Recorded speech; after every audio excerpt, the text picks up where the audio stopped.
여호수아 강의 25번째 시간입니다. 여러분, 이제 여호수아의 실질적인 가나안 정복 전쟁이 끝나게 되고 그 가나안 정복 전쟁의 결론을 여호수아가 단 석절의 말씀으로 함축하고 있어요.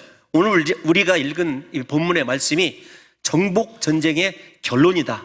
그런데 이 결론을 눈여겨보시면 모든 석절의 말씀이 다 한 단어로 시작을 합니다. 어떤 단어냐면 여호와께서라는 말이에요. 43절도 보시게 되면 주어가 여호와께서, 44절도 여호와께서, 45절도 여호와께서입니다. 하나님께서 이스라엘 백성들을 가나안으로 이끄시고 정복 전쟁을 잘 수행하게 하시고 그들에게 그 땅을 차지하도록 하셨다는 것입니다. 저 결론을 통해서 여호수아가 우리에게 깨닫기를 하는 교훈이 있어요. 어떤 것이냐면 절대로 이스라엘의 능력이나 지혜나 그들이 가지고 있는 전투력에 의하여, 인간적인 공로에 의하여, 자격에 의하여 가나안 땅이 정복되지 아니하였고 하나님께서 모든 것을 이루셨다. 그래서 가나안 정복 전쟁의 결론이 하나님을 기억하고 하나님이 주신 그 은혜 아래서 이스라엘 백성들이 가나안 땅에서 평화를 누리기를 원하는 여호수아의 간절한 염원이 담겨져 있다는 것을 아셔야 됩니다. 왜 그런가 하면 우리 인생의 본질을 하나님이 잘 아시기 때문에 그래요. 이렇게 한번 생각을 해보십시다. 광야 40년 무사히 이들은 통과했거든요. 그 다음에 가나안 땅에 들어가서 7년 동안 무려 가나안 전쟁을 무사히 잘 수행해냈습니다. 거기다가 땅을 분배하는 과정에서 자기들이 다른 사람에게 내세울 만한 희생을 한 지파도 있어요. 대표적인 지파가 유다 지파 아닙니까? 유다 지파가 시몬 지파를 위하여 자신의 것을 개별적으로 희생을 했습니다. 여러분 조금 주의 깊게 따라오시면 그 다음에 하나님께서 도피성을 만들라고 그랬어요. 그래서 요단 동편에 3개의 도피성, 요단 서편에 3개의 도피성을 만들었는데 그 도피성을 설치하기 위하여 이스라엘 모든 지파들이 공동체적으로 희생을 합니다.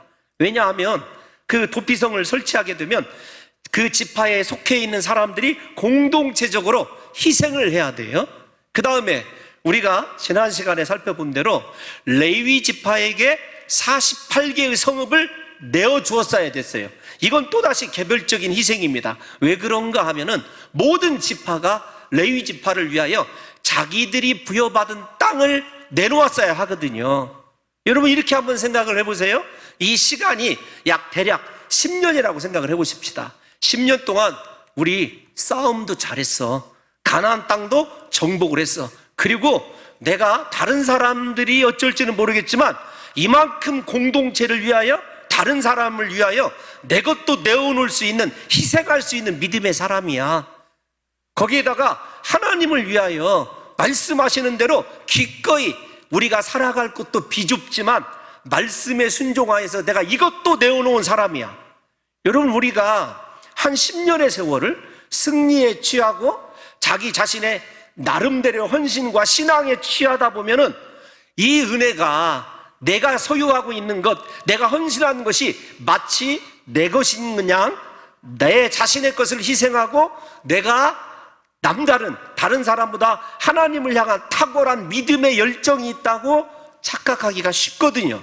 그래서 인생의 이 본질을 잘 아시는 하나님께서 마지막 3절에서 아니다, 여호와께서 모든 것을 말씀하신 대로 성취하셨고 여호와의 은혜 때문에 너희가 그렇게 정복 전쟁도, 그리고 다른 사람을 배려하는 희생도, 그리고 공동체를 위한 헌신도 하였다라고 하는 것을 결론의 못을 딱 박아 놓는 거예요. 그러니까 절대로 인간의 공로가 아니라 하나님의 은혜라는 시각을 이 가나안 정복 전쟁의 결론으로 내어 놓는 것입니다. 사랑하는 성도 여러분들과 제가 인생을 살아가면서 우리가 잊기 쉬운 것이 무엇입니까? 하나님의 은혜이거든요. 이 하나님의 은혜를 우리가 기억하고 하나님을 구하며 살아가는 것이 얼마나 중요한 것인지를 여호수아가 잘 알고 있다는 것입니다. 여러분 생각해 보십시오. 광야에서 40년 동안 그들의 의복이 해이지 않게 하시고 신발이 닿지 않게 하시고 일용할 양식을 주시고 그들을 구름 기둥과 불 기둥으로 인도하신 분이 누구이십니까? 하나님이십니다. 요단의 물을 멈춰서게 하신 기적을 베푸신 분 하나님이십니다. 여리고성을 무너뜨리신 분 하나님이십니다. 강대한 아낙 자손들, 거기에다가 철병거까지 가지고 있어서 난공불락의 요새에 살고 있는 그 가나안 족속들을 물리치시고 이스라엘 지파들에게 땅을 주신 분이 하나님 아니십니까? 그런데 사람들이 오랫동안 그렇게 하나님의 은혜 속에서, 호의 속에서 살아가다 보면은 하나님을 잊어버리기 쉽거든요. 오히려 호의가 반복이 되어지면 마치 내가 당연히 누려야 되는 권리인 양 생각하는 것, 어쩌면 그것이 우리 인생의 본 모습이기도 하고 간사한 마음이기도 하지 않습니까? 그래서 여호수아가 하나님의 감동을 따라서 인생의 자기 공로와 자기 능력을 부인하게 하고 끝까지 하나님의 은혜 속에서 하나님을 구하는 인생으로 이스라엘 백성들이 살아가는 것을 소원해서 여러분이 석절의 말씀을 주셨어요. 그런데 이 석절의 말씀을 우리가 읽어보면 반복되는 말 가운데서 하나님의 은혜를 잊지 말라라고 하는 말이기도 하고, 사실은 신명기에 있는 말씀을 이 여호수아가 함축적으로 요약해 놨어요. 어떤 것이냐면 하나님을 기억하라, 하나님의 은혜를 잊지 말라는 것입니다. 우리가 이 말씀을 통해서 잠시 먼저 생각해 봐야 될 것이 어떤 것이냐면, 우리도 동일한 본성 속에서 살아갑니다. 저와 여러분들이 오늘을 살아가게 된 것 하나님의 은혜인 줄로 믿습니다. 여호와께서 베푸신 은혜 때문임을 잊어버리게 되면 우리 인생이 여러분 모두 다 하나님의 은혜 가운데서 이루어진 일임에도 불구하고 헝클어질 수밖에 없어요. 하나님을 잃어버리고 하나님을 떠나면 그 인생이 어디로 가겠습니까? 오늘 여호수아가 그 사실을 우려하고 있어요. 어떤 것이냐면 이스라엘 백성들이 장차 하나님의 은혜를 버리고 자기의 공로를 따라서 살아갈 것이라고 하는 것을 이 여호수아가 잘 깊이 이해하고 있어요. 우리가 한번 생각을 해보십시다. 이 사사기를 한번 생각을 해보면 여호수아 뒤가 사사기 아닙니까? 이스라엘 백성들이요 금방 하나님을 잊어버려요. 하나님께 징계를 받고 고통을 당합니다. 그러면 하나님께 부르짖어 기도하면 하나님이 또다시 구원해 주셔요. 물론 이것이 인생의 본질이자 하나님의 우리를 향한 사랑인 건 분명해요. 그래서 저는 사사기를 다른 시각으로 봅니다. 어떤 시각으로 보냐면, 인생의 본질이 그렇게 악함에도 불구하고 그 악한 인생들을 사랑하시듯 끝까지 사랑하시는 하나님의 사랑 이야기로 사사기를 바라보고 있어요. 그래서 여러분, 여호수아가 자기 자신은 물론이거니와 인생이 하나님을 기억하지 못하고 잊어버릴 것을 우려하기 때문에 맨 마지막 고별 설교에서도 이스라엘 백성들에게 이렇게 부탁을 합니다. 우리 함께 여호수아를 읽어보도록 할게요. 23장 6절에서 11절 아주 길어요. 그래도 오늘 본문이 짧기 때문에 한번 차분하게 읽어보겠습니다. 시작. 그러므로 너희는 크게 힘써 모세의 율법책에 기록된 대로 다 지켜 행하라. 그것을 떠나 우로나 좌로나 치우치지 말라. 아멘. 잠깐만요. 여러분, 하나님의 말씀 율법을 떠나서 좌로나 우로나 치우치지 말라. 어디에 나오는 말씀이죠? 여호수아 1장. 여호수아가 들었던 말씀이에요. 저 말씀이 여호수아의 고별 설교예요. 마지막 이스라엘 백성들에게 첫 번째 당부가 어떤 것이냐면 절대로 말씀을 떠나지 말라는 거예요.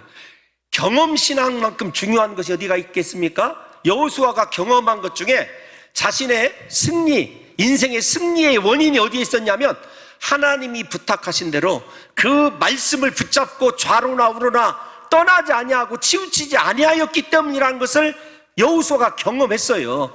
그래서 그 후손들에게 신신당부하는 것이 어떤 것이냐면 너 말씀에서 떠나지 말라는 거예요. 사랑하는 성도 여러분들이요, 저 앞에 크게 힘쓰다라는 말을 생각해 보십시오. 저 말씀을 생각해 보면 오늘 우리의 인생의 성패가 어느 정도 결정되어 있어요. 이렇게 단호하게 말씀드려 죄송하지만 내가 지금 무엇에 힘쓰는지를 한번 생각해 보십시오. 크게 힘쓰다라는 말은요, 전력을 다하다, 전심을 다하다라는 말이에요. 여러분들이 지금 힘쓰고 있는 것이 어떤 일입니까? 하나님의 말씀을 지키기 위하여 말씀에 서 있는 것이 내 인생의 행복이고 하나님의 은혜와 복을 누리고 형통한 인생이라는 것에 대한 믿음이 있는 사람은요, 하나님 말씀에 전심전력하게 되어 있습니다. 그런데 오늘날 우리의 삶에서 사실은 힘쓰는 것이요, 세상 것 아니던가요? 돈과 명예와 성공과 출세 아닙니까? 인생의 우선순위가 바뀌어야 돼요. 말씀에 서서 우리가 하나님의 말씀을 지키도록 힘을 쓸 때 하나님께서 사랑하는 성도 여러분들의 인생과 저의 인생을 여호수아를 인도하시고 이스라엘을 인도하셔서 앞에서 언급한 대로 광야에 있어도 살아가게 하십니다. 요단강도 그들을 멈춰설 수가 없어요. 아무리 강력한 성도 하나님이 무너뜨리게 해주십니다. 왜 그러냐면 그들이 말씀에 힘을 썼기 때문에 그런 것 아닙니까? 그런데 오늘날 우리에게 사실은 말씀에 힘을 쓰는 것에 대한 하나님의 은혜에 대해서 우리가 신뢰하지 못하기 때문에 우리가 힘쓰는 것이 돈이고 명예이고 세상 아니에요? 그러면서 우리가 예배 시간에 혹은 기도 시간에 하나님의 은혜와 복을 구하는 아이러니한 신앙을 보이고 있다는 것이 큰 문제라고 이야기할 수 있습니다. 7절 한번 볼까요? 7절 말씀에 시작. 너희 중에 남아있는 이 민족들 중에 들어가지 말라. 그들의 신들의 이름을 부르지 말라. 그것들을 가리켜 맹세하지 말라. 또 그것을 섬겨서 그것들을 절하지 말라. 우상 숭배하지 말아라. 세상 사랑하지 말라는 것입니다. 세상 속으로 들어가지 말라는 거예요. 거룩을 지키란 말입니다. 사랑하는 성도 여러분들과 저에게 능력은 다른 데 있지 않습니다. 세상과 구별되는 것, 거룩을 지키는 것이 우리의 능력인 줄로 믿습니다. 8절 말씀을 보시면 시작. 오직 너의 하나님 여호와께 가까이 하기를 오늘까지 행한 것 같이 알아. 여러분 지금 무엇과 가까이 하고 계십니까? 사람과 가까이 하고 세상과 가까이 하고 인생의 쾌락과 가까이 하는 인생이 어떻게 하나님의 도우심과 축복을 받을 수 있겠느냐고요. 여호수아가 가만히 자신의 인생의 마지막 성공의 비결을 보니까 다른 것이 아니더라고요. 하나님을 가까이 한 거예요. 다시요, 말씀에 서서 말씀을 지키기 위하여 온 힘을 다하는 것과 하나님을 가까이 하는 것, 하나님 가까이 하는 것이 인생의 복임을 그가 깨달아 안 거예요. 9절을 보겠습니다. 9절 시작. 이는 여호와께서 강대한 나라들을 너희의 앞에서 쫓아내셨으므로 오늘까지 너희에게 맞선 자가 하나도 없었느니라. 오늘 말씀과 중복되는 말씀이에요. 10절로 가보겠습니다. 시작. 너희 중 한 사람이 1000명을 쫓으리니 이는 너희의 하나님 여호와 그가 너희에게 말씀하신 것 같이 너희를 위하여 싸우심이라. 아멘. 하나님이 위하는 인생에 대적자가 어디가 있겠습니까? 무슨 거치는 것이 있겠느냐고요. 사랑하는 성도 여러분들과 제가 사람 때문에 지금 낙심할 것도 아니고 환경 때문에 절망할 이유가 없습니다. 하나님께로 돌아가서 말씀 위에 서서 여호와를 가까이 하십시오. 이제 마지막 하나의 여호수아가 당부한 것이 있어요. 어떤 것이냐면 11절 말씀 한번 읽어볼까요? 시작. 그러므로 스스로 조심하여 너희의 하나님 여호와를 사랑하라. 아멘. 여러분 우리 스스로 우리 자아를 돌아보지 아니하면은요 하나님을 사랑하고 있는 듯한 착각에 빠질 때가 많이 있어요. 우리가 잘 아는 대로 하나님을 사랑함에 있어서는요 우리 마음을 다해야 됩니다. 뜻을 다해야 되고 목숨을 다해야 되고 정성을 다해야 되는 거죠. 저것이 여호수아의 인생의 결론이에요. 왜 그런가 하면 역으로 올라가 보면 여호와를 사랑하는 자들은요 대적이 없어요. 원수가 없습니다. 불가능이 없습니다. 오늘 우리 삶의 문제는 복잡한 세상의 관계도 문제가 아니고 세상사도 문제가 아닙니다. 하나님에 대한 나의 1:1 신앙이 어떤 것인지를 확인해야 돼요. 다시 말씀을 드립니다. 인생에 지금까지 우리가 있게 된 것 하나님의 은혜인 줄로 믿어야 돼요. 하나님의 은혜를 잊어서는 안 됩니다. 삶의 철칙이 가나안 땅에서 축복을 받는 것이 중요한 것이 아니라 그 축복을 유지하는 비결이 하나님께 있어요. 하나님의 말씀을 추구하고 다시요 하나님만을 가까이 하고 하나님을 사랑하는 그 사람들을 하나님께서 절대로 내버려 두시거나 하나님의 은혜에서 벗어나게 하지 않는다는 사실을 저와 여러분들이 확실하게 믿으셔야 된다는 것입니다. 그러므로 사랑하는 성도 여러분, 여호수아가 이스라엘 백성들에게 계속해서 강조하는 것이 어떤 것이냐면, 네 인생을 주장하시는 분 여호와다, 하나님이시다.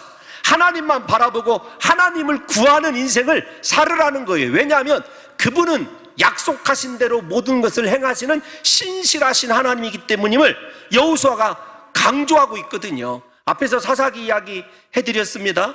우리가 열왕기, 상하, 역대기에서 배우는 것이 어떤 것입니까? 하나님을 구하고 하나님을 가까이 한 인생과 그렇지 않은 인생의 차이를 왕들의 이야기를 통하여 우리가 교훈으로 받고 있는 것 아니에요? 그런데 우리는 이론과 지식적으로는 알아요.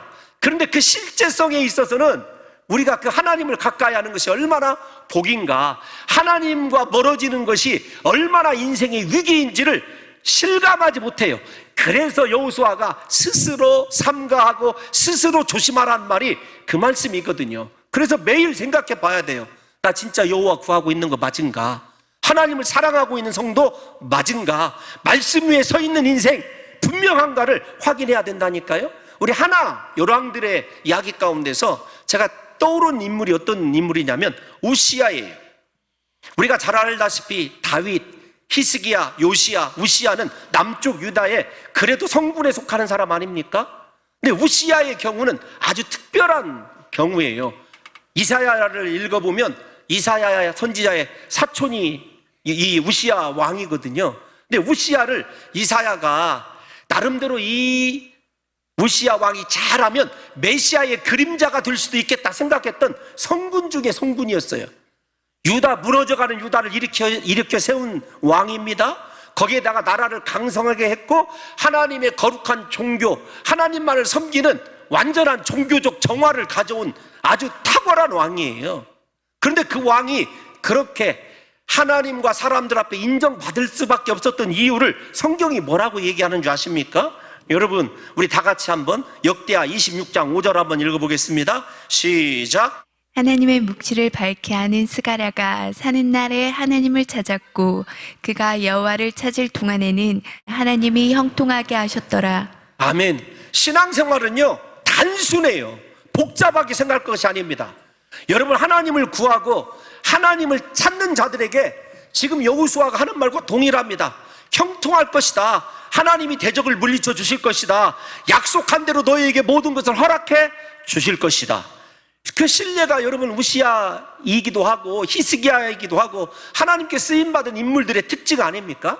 여러분, 다시 여기에서 좀 정리를 해보게 해요. 우리가 지금 찾고 있는 것, 여러분들이 크게 힘쓰고 있는 것, 여러분들이 사랑하고 있는 것이 무엇입니까? 오늘 다 내려놓으셔야 돼요. 그래야 인생 새로운 출발을 할 수가 있어요. 승리 앞에서 나름대로 종교적인 뭐라고 할까요? 자기 경력 앞에서 자기 우상화에 빠지기 쉬운 이스라엘 백성들에게 이 여호수아가 아주 차디찬 냉수를 뿌리는 거예요. 너 인생 지금까지 살아온 것 하나님이고 하나님 없이는 너 절대로 성공하는 인생 살아갈 수 없다라고 하는 것을 가르쳐주고 있는 것입니다. 사랑하는 성도 여러분, 안타깝게도 우시야가요 스가랴가 죽고 난 이후에 교만해져서 제사장이 지낼 수 있는 제사 지내다가 문둥병에 걸려서 하나님의 성전에 한 번도 오르지 못하고 마지막에 별궁에서 쓸쓸하게 외롭게 죽어갑니다. 하나님을 찾는 인생과 하나님을 찾았을 때의 우시야와 하나님을 찾지 않았을 때의 우시야의 인생은요 극과 극이에요. 오늘도 마찬가지예요. 우리가 살아갈 때 각자의 해결받아야 될 문제, 응답받아야 될 기도의 제목은 다양할 수가 있어요.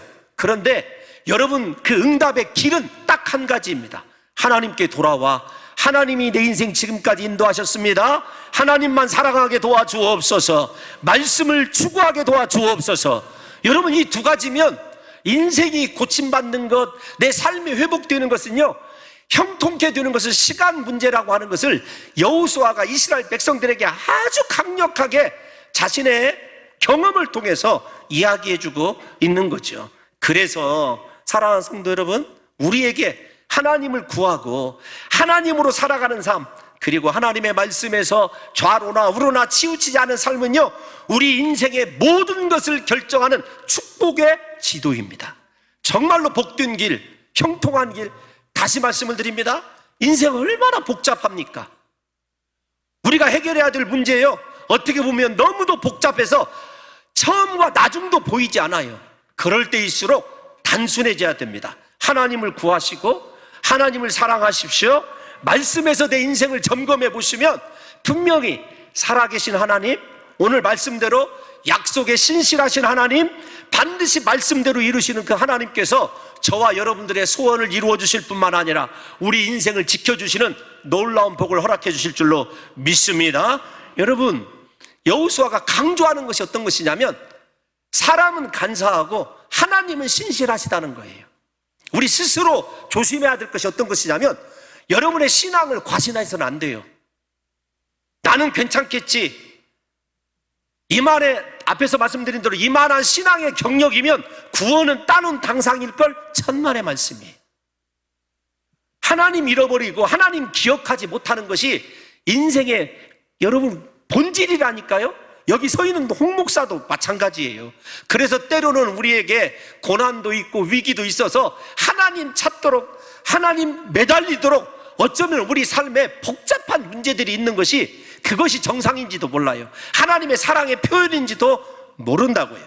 그런데 여러분, 우리가 한번 하나님이 얼마나 신실하신 분인지 43절 말씀 한번 띄워주세요. 같이 읽어보겠습니다. 시작. 여호와께서 이스라엘의 조상들에게 맹세하사 주리라 하신 온 땅을 이와 같이 이스라엘에게 다 주셨으므로 그들이 그것을 차지하여 거기에 거주하였으니. 아멘. 하나님은요, 맹세, 약속하신 대로 주리라 하면 주시는 분이에요. 하나님의 신실하심을 강조하고 있거든요. 이스라엘에게 다 주셨다는 겁니다. 그리고 그들이 거기에 차지하여 거주하였다. 근데 저 말씀을 우리 그 말 성경 중에 현대인의 성경이라는 성경이 있습니다. 그 말로, 그 성경으로 저 말씀을 읽어보면 조금 더 실감이 돼요. 한번 또 읽어볼까요? 시작. 여호와께서는 이렇게 이스라엘에게 온 땅을 주셨다. 그 조상들에게 주시겠다고 이미 맹세하신 그대로였다.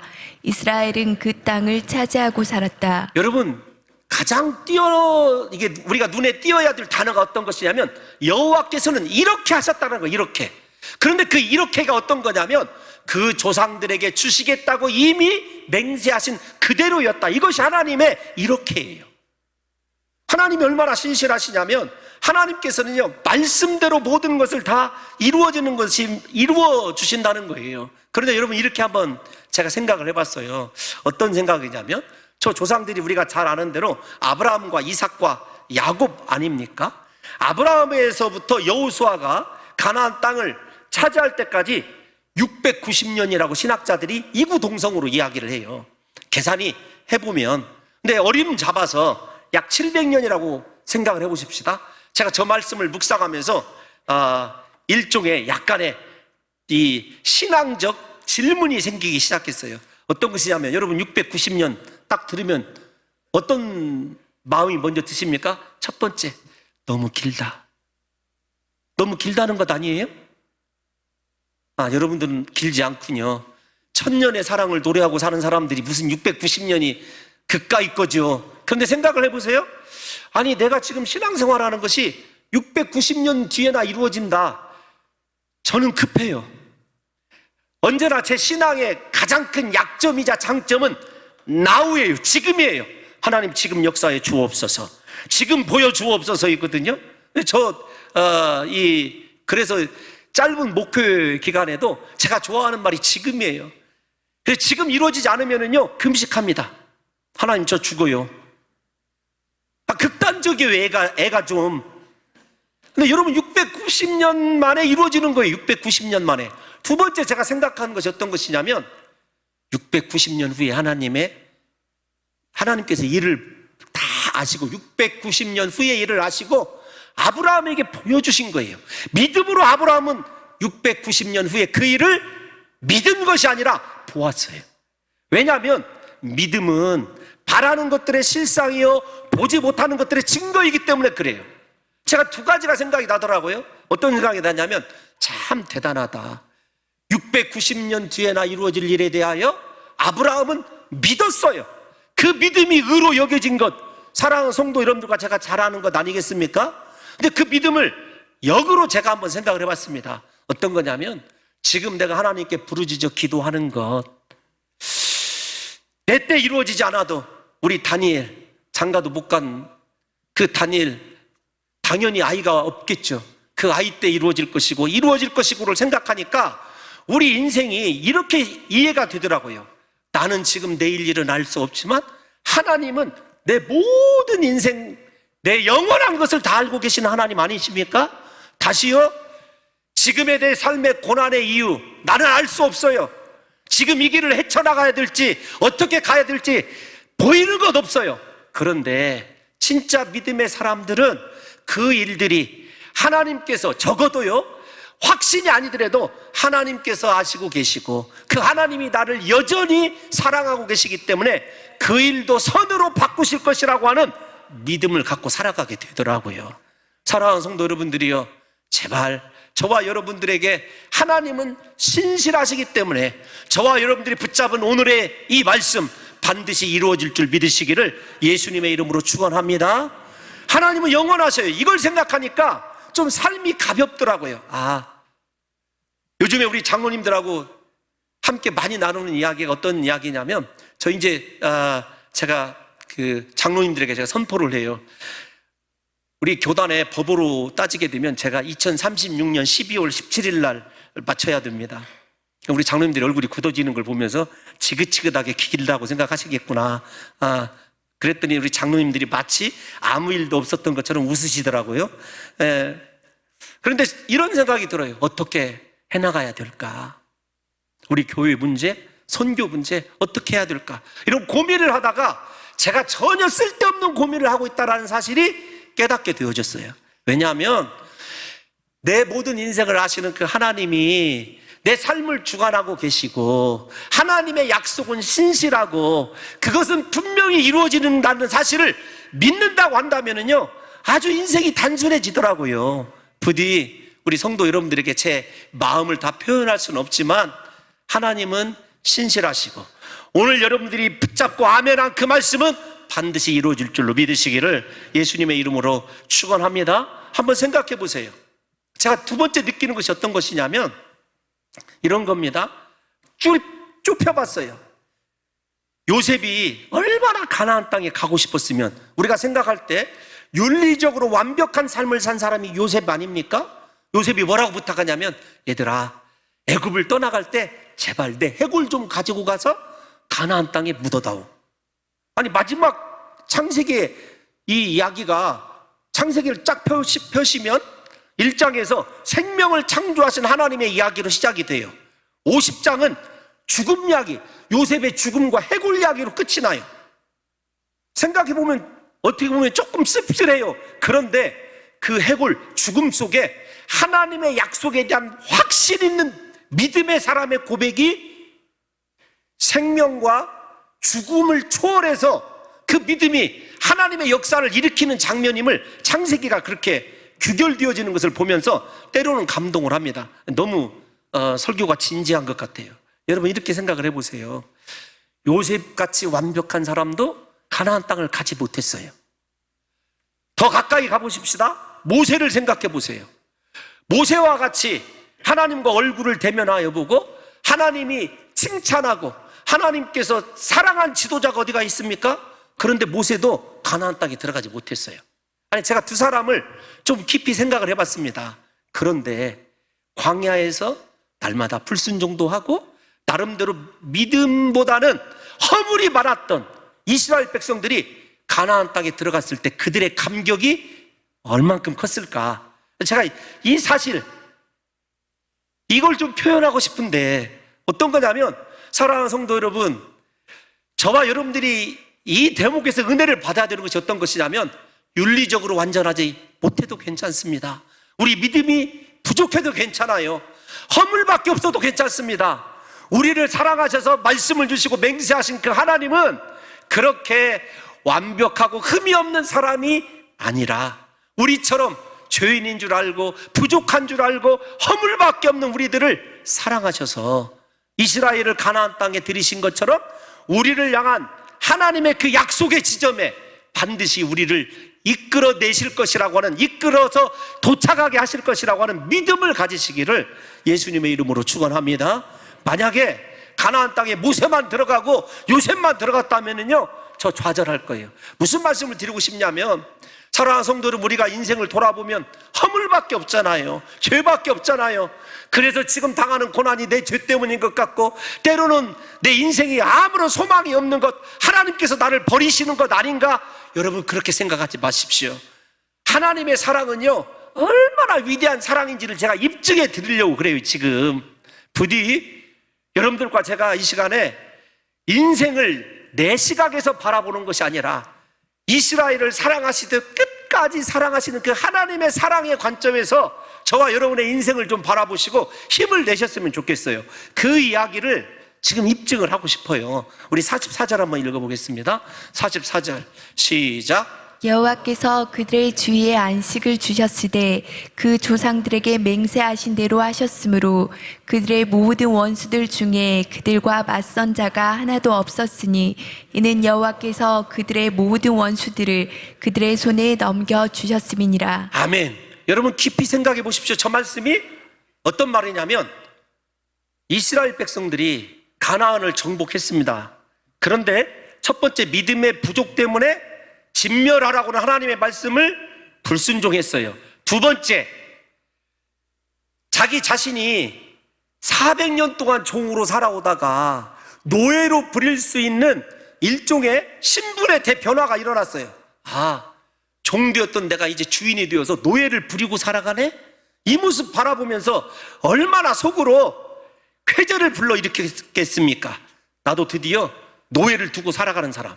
그래서 이스라엘 백성들이 이 두 가지 때문에, 믿음과 자기 만족, 자기 인생의 만족 때문에 하나님의 말씀을 어그러뜨렸어요. 그러면 가나안 정복이 딱 끝났습니다. 이스라엘 백성들에게 가장, 죄송한 표현을 쓰겠습니다, 찝찝한 것이 어떤 것이었을까요? 원수 문제, 남겨둔 대적 문제 아니겠습니까? 그런데 그 문제를 가지고 여호수아가 기도한 것도 아닙니다. 하나님, 이 문제를 해결해 달라고 이스라엘 백성들이 기도한 것 아니에요. 하나님, 우리가 잘못했습니다, 쫓아내지 못했습니다, 그들이 걱정한 것 아닙니다.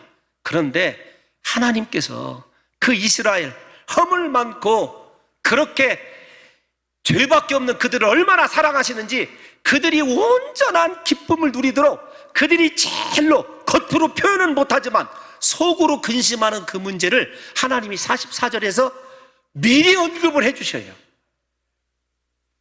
이제 이 대목에서 하나님의 사랑이 느껴져야 되는데, 여러분, 우리도 그럴 때 있지 않습니까? 너무도 기가 막힌 일을 당하고 인생의 위기 가운데 있으면 죄만 생각이 나요. 허물밖에 생각이 안 나요.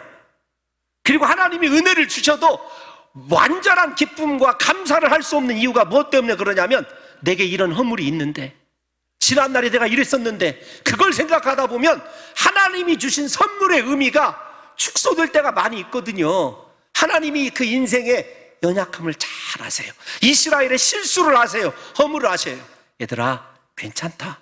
내가 너희 대적들 다 너희 손에 붙여주마. 너희 원수들이 너희에게 대적하는 자가 없도록 내가 막아주마. 여러분, 이 여호수아 이야기는 다른 것이 아닙니다. 우리를 향한 영원한 변하지 않는 하나님의 사랑이 이런 것임을 실제적으로 우리에게 보여주는 것 아니겠습니까? 그래서 우리 사랑하는 성도 여러분들에게, 여러분 지금까지 실패했어도 괜찮아요. 요셉처럼 온전하지 못했어도 괜찮습니다. 허물밖에 없어도 괜찮아요. 여호와 하나님을 기억하십시오. 그분의 우리를 향한 사랑은 영원합니다.